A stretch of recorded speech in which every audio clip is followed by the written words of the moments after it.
Hello everyone, Dead by Daylight, some killer gameplay here again with the hillbilly doing his generator defense. I'm going to be using the backwater swamp offering this time, and I'm going to hope it's the Grim Pantry.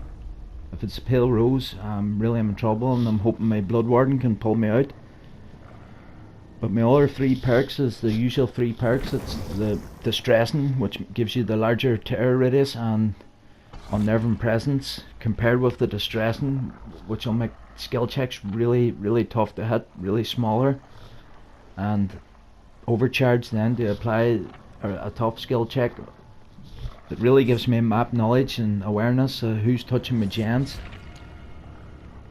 I'm at the higher ranks this time doing this strategy, and these survivors, they really done well. I really didn't defend my gens like I normally do in this one, but I'm really going to show you what you got to do whenever that situation happens. I really don't know how I lost my gens in this. The two survivors that really pushed it, they really didn't value their own survival over repairing the gen, and it cost them. I still ranked up and saved my game, but they cost me my double pip, so they did.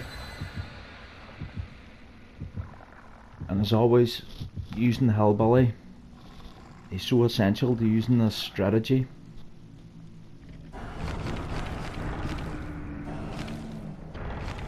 Oh, look at all these offerings. Pied Piper. I wouldn't mind the Pied Piper, but definitely don't want Coldman Farm anyway.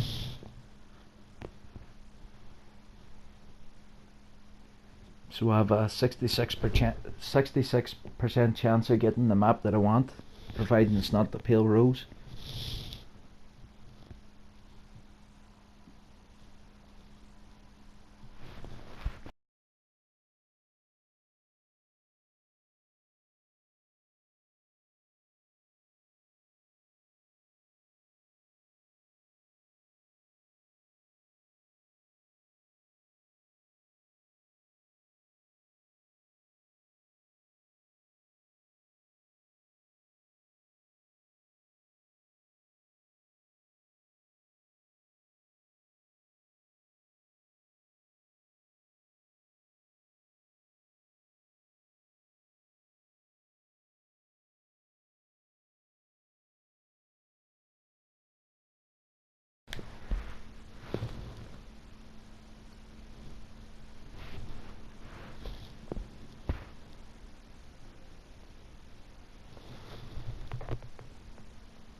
And luckily I got the Grim Pantry. I love this map for generator defense. I just know where to go straight away, and I've spawned at the... No, I haven't spawned either at the right place. This is the place where you'll always defend. The gens are always in the same location. I've only got 3 gens. Normally when you get the Grim Pantry, there's a gen right where I am now, and you can sometimes defend 4 gens, but these gens are pretty far away, so I'm basically giving these guys a 4 gen head start, whereas most times you play Grim Pantry, you'll have 4 gens that you can defend pretty easily.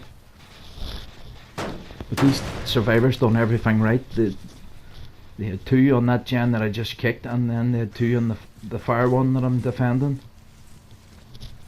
and that really made it difficult. If the survivors really valued surviving more than doing the gens, well, it wouldn't have been that difficult, but these guys here, they really didn't care about dying. You just, once you lose the gens, or you know you're going to lose the gens, you just got to kill to ensure your rank up.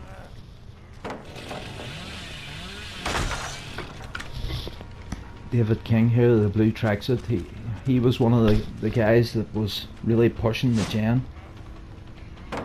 along with Adam Francis. Those were the 2 guys that give me the most trouble in terms of defending my gens.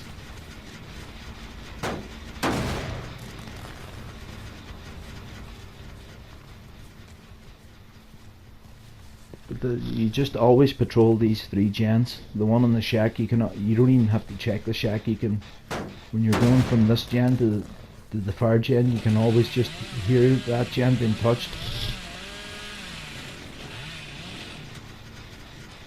But they're doing the right thing. They're trying to work on the 2 fire ones.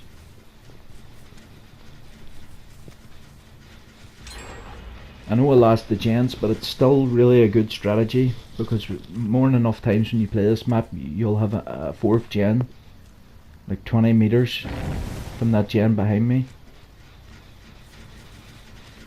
and you're almost guaranteed to not give up your gens. But this time the map is kinda a little bit different. This gen always seems to be there, the gen in the shack always seems to be there, and then the gen behind the shack always seems to be there.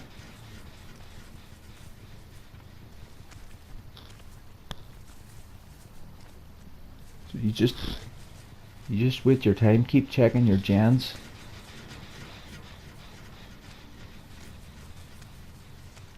Those survivors probably thinking that they're in for an easy game whenever they're able to knock out all the other 4 gens in the background.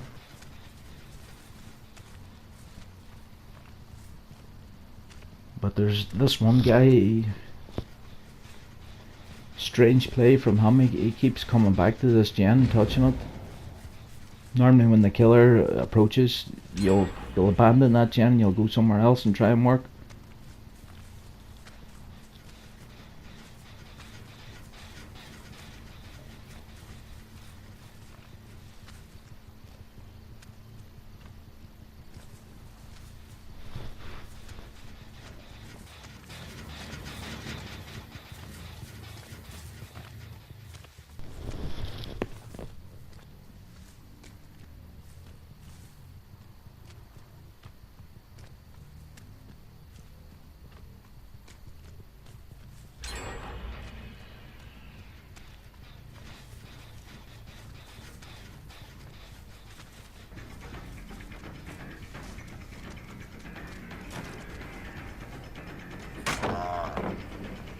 Always glad to get the pallets out of the way early. Can really help you in this strategy. Not too worried about the stun, because I'm not really focused on chasing people down anyway. So I'll just let them get away and try and catch up with them later on. But they're really going for these gens now. There's still one on the far distance. I would like them to take that out. Hopefully I could get a hook or 2 here before they do take that out. So it's really been slow for me so far in trying to hook people here. Just in case the game does go bad and you really need a few hooks. You may only have to kill 1 or 2.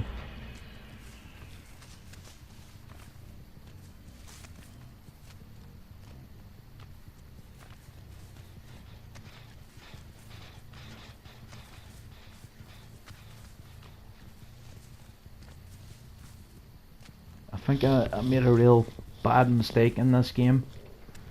I just see the hook there in the middle there beside this gen. I really should have been, anybody that was working on that gen should have been really hooked on that hook. And anybody that got downed in the shack should really be hooked in the shack.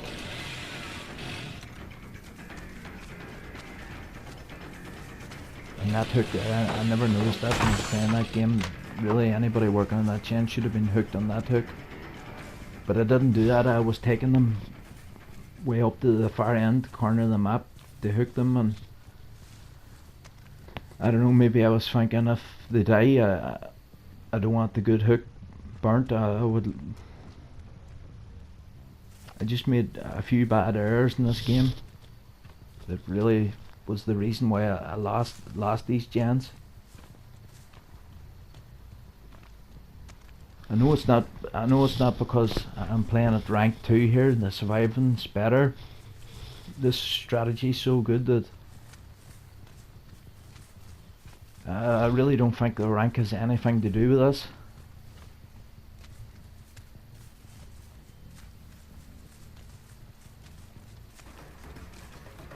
But you really don't want to be straying too far from your gens at all times. And I kind of did that a lot in this game. Added with a little bit of survivor play. They were really game. I don't know what pallet gone. The survivors are really game. They really valued the gens being repaired rather than surviving, and that can make it really hard. But I still could have managed had I not taken these guys so far away. I just know now that when I'm picking this guy up, the other teammates have seen him down. I know they're on that far gen and they're giving good progress to it, and there's me taking this guy's further away than I really need, when I should have been going to that hook more near the killer shack, which was a lot closer. I would have been able to use my chainsaw a lot quicker and get in there. Well, luckily that time no one touched that gen, but I did that a few times in this game. I really hooked them in the wrong places.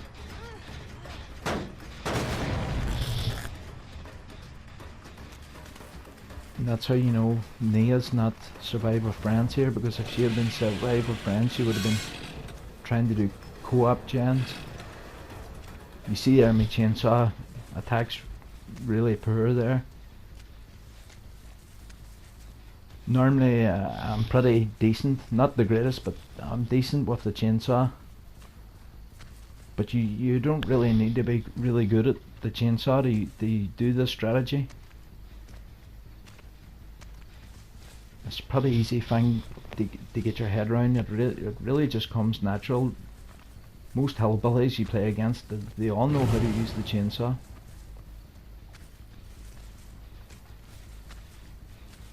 Me, I really just use the chainsaw for covering the map the quickest.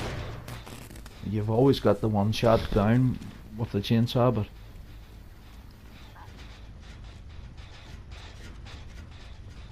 its main use is more just getting from gen to gen.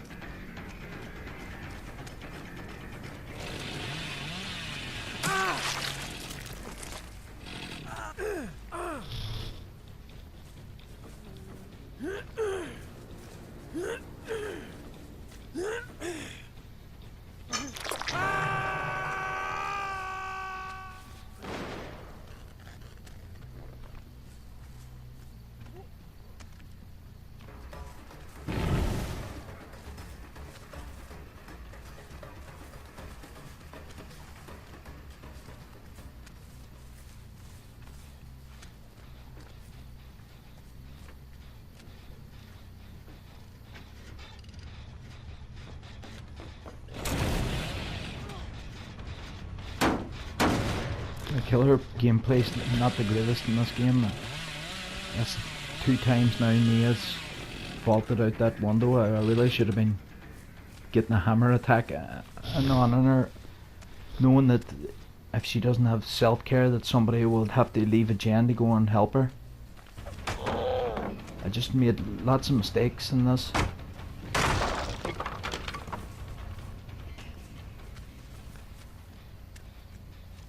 Normally when I do this strategy, I will always thump someone with a hammer and then try and chainsaw them just to maximise my points. It was just all chainsaw on this and it was a mistake.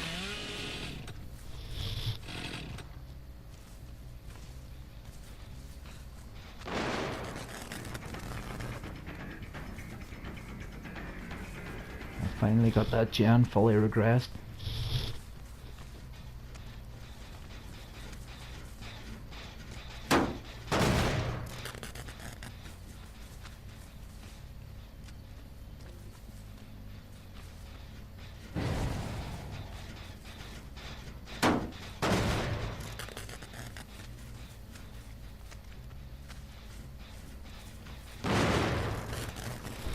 That's what I mean by going back and forth if a gen's nearly completed. Because you know that they're just, as soon as you leave, they're going straight on behind your back. I had a feeling she was going to do that, and now I can regress that gen even more, but I know they're working this gen down here because I heard it bang before I went to that last gen, and look, got good progress on it.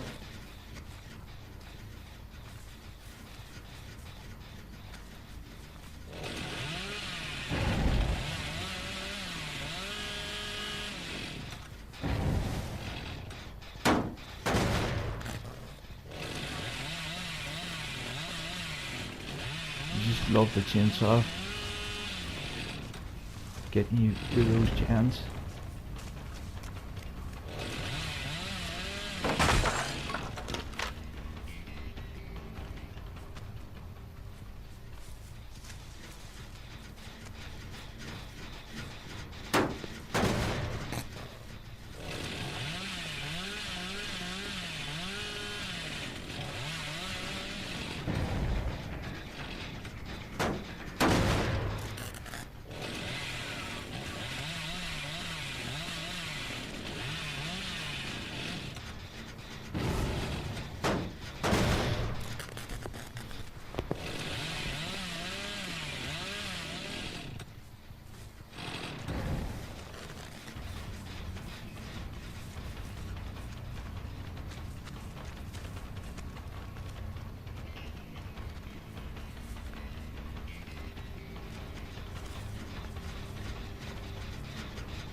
I'm using the best add-ons that the hillbilly can use for faster chainsaw charge and faster cooldown. I made a great mistake when I was ranking up in this game, that I used all my great add-ons in the first 10, and then in the second 10, from 10 to 1, I was using the old crappy spark plug and the shop lubricant. They're not the greatest add-ons. I knew I was doing this strategy and I was going to, so I went on the blood web and I made sure I got some great add-ons for it. It didn't really make a difference. I didn't do the greatest job with the chainsaw.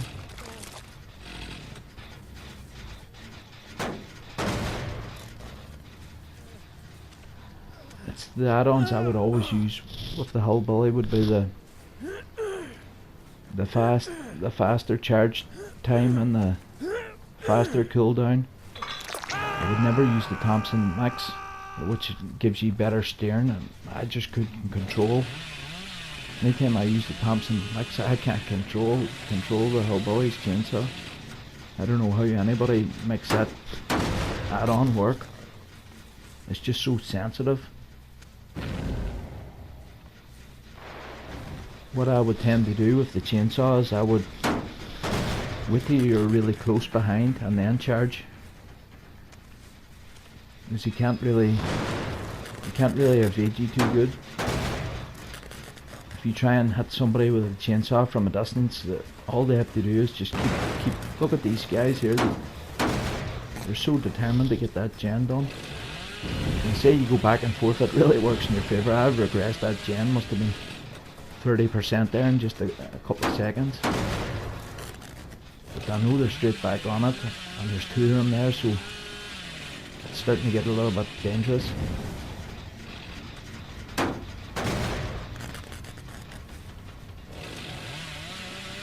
Look, there he comes again.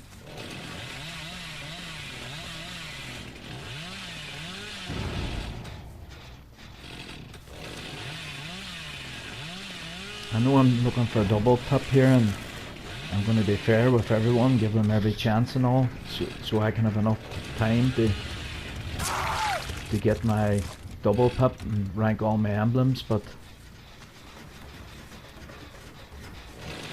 I won't have any trouble killing these guys if they're really that determined to take down my gen. They're really playing with fire, really doing that strategy. It's really good for the other two survivors, but it's really dangerous play from them. And that's why I didn't have 100% success in this game this time, because the survivors were so game. They valued the gens more than they valued survival. Probably because they know they've already ranked up and they really don't care about the extra 5,000 points survival.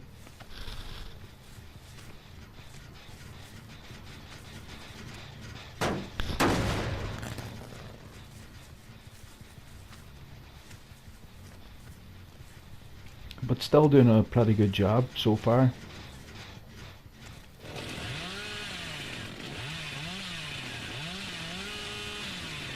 Still really good strategy and really effective, even at the high ranks.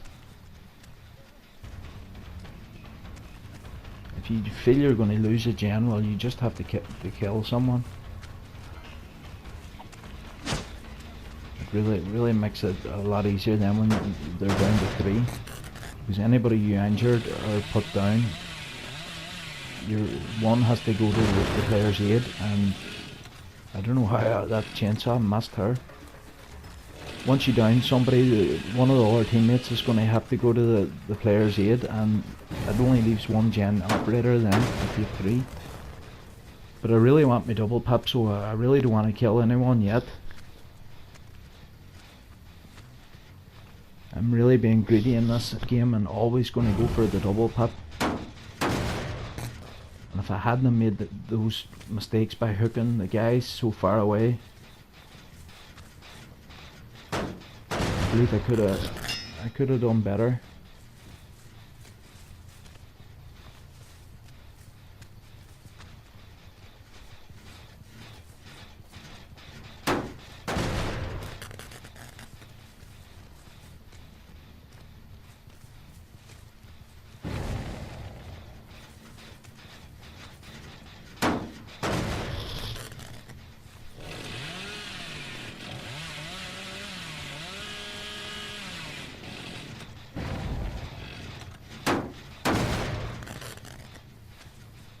Almost 2 emblems maxed already.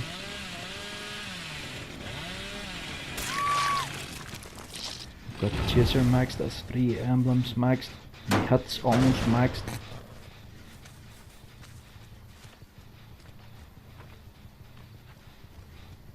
To really rank up here without killing anybody, all I would need now is just 7 hooks. You don't even have to kill anybody to rank up in this game. But I don't even think I have these hooks. I still have to get David King, and I still have to Dwight. I don't even remember. I can't remember that I hooked Dwight. But it always pays to land a hit on it and go straight back to the gem, because you know that they have to heal. Whether it takes 2 people to do that or a self-care on his own. If you're always landing attacks, maybe I could have done that a bit better instead of always trying to chainsaw. Just land the hammer and go straight back to the gen. It would have been a lot easier.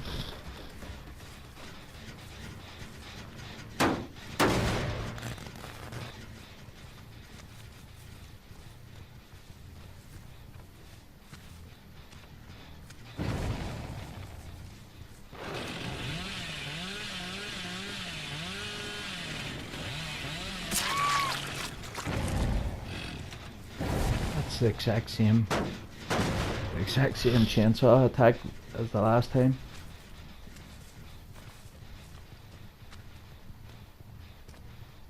I don't know many. I've lost count already. Who's been hooked once, who's been hooked twice, or who hasn't been hooked. I can't remember if I may have hooked more than once or not.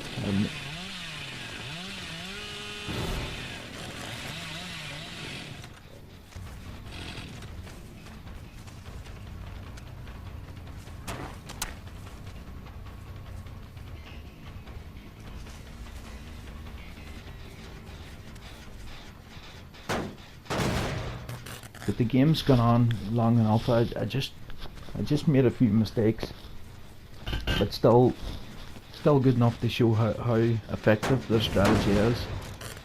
If you're killer and you can make a game go this long, well you're in control. It's just not as effective as the other videos that I've done, but still pretty much really in control.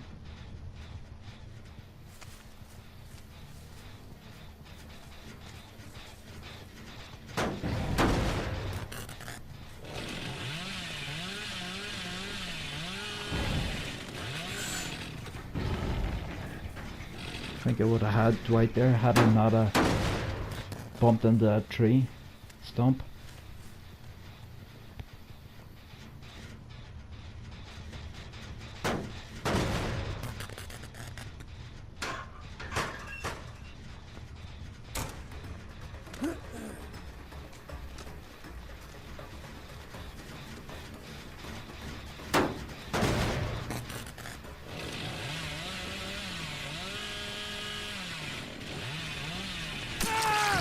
Yeah, didn't bump into the tree that time.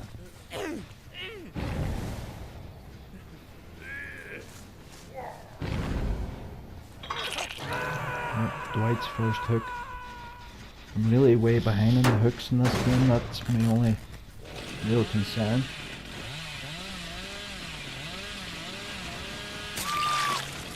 But I'm playing patiently. I'm not really going to get desperate to hook people. I'm just going to wait my time. Just like there with Dwight and Nia. When you come charging with that chainsaw, they know the route where they go, where they've always been getting away before, and they're going to keep trying it. You've seen there, it worked out for me then a few times. That's why he's really game. He's really pushing it.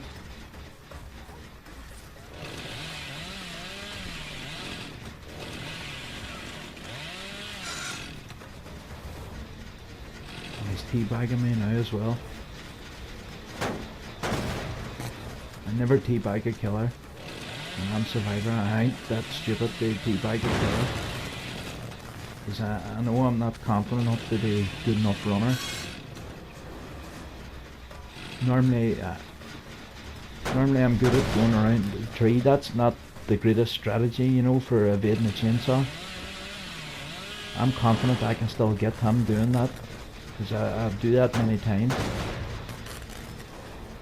I just wasn't close enough. If you get close enough, you can get him.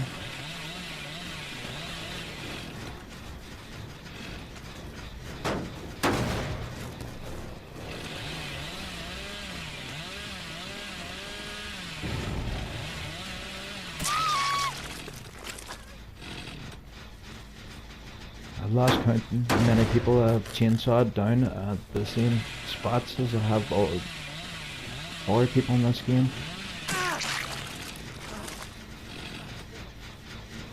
He really values getting this gen done rather than surviving this guy. Now this is the mistake I was talking about. I don't know why I'm going up here with this guy. There's a hook right behind me. I had to kill that guy. He was really causing me a lot of trouble, and I'm teabagging him back. If you've ever been a survivor, and you're on the hook, Michael Myers done it to me one time, and it was the funniest thing I ever saw. When he killed me in the hook as the end, he's taking me up into the sky. He turned around what I did, and all you see is his face nodding. I thought it was really cool, and I always wanted to do it back to somebody that really deserved it. But I'm going to kill this guy here as well, because he was really valued doing the gens rather than surviving. And he's not getting off the hook either. I came here for a double pip, and I was going to be fair with these guys. I was letting them go, letting them get their pips. They pip really easily. But there's no way David King or Adam Francis was surviving that trial. They give me the most trouble, and especially teabagging. Never teabag a killer. unless you can really back it up all the time, which I don't think anybody really can. Unless you're one of the top runners that really takes the killers and the wild goose chases all the time. But I ain't anywhere near that standard, or either as these guys. I've never ever teabagged a killer. I really don't want this guy to survive. I know people's calling me campy, but the exit gates are opened, and where does people want me to go here?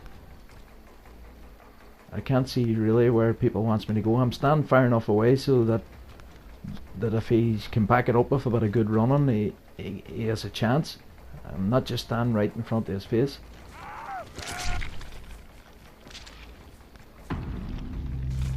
Well, I am now, but I sensed that there was someone there, and I did see scratch marks. I was really glad to kill those two guys, because they really did cost me my double pip. But I was still in control, still pipped really easily, and I'm letting that guy go there. I really respect that he stayed behind to try and help, and I didn't want to kill him for that. Real team player. When I play Survivor, that's the type of Survivor I would like to play with there, so no worries not killing that boy. Or I wasn't going to double pip anyway, so still pretty happy, still controlled the map, still got what I wanted, just didn't get that double pip.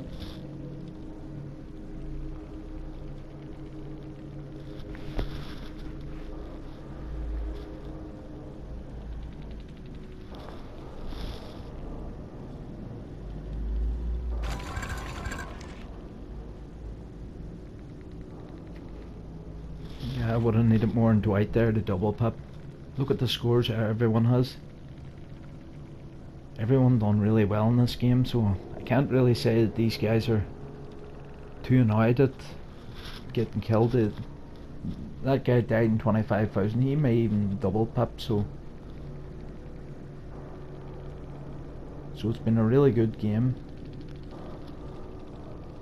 Just didn't double pip, but still generator defense is true. It really is hard to deal with if you play it right, and I didn't always play it right in that game. I made lots of mistakes and still came away with a high score and a pip, so next time I play it, I know I'm going to scout out hooks and I'm not going to make as many mistakes, and it's going to be a lot easier, because I believe that strategy is a lot better than that video. But anyway, thanks for watching.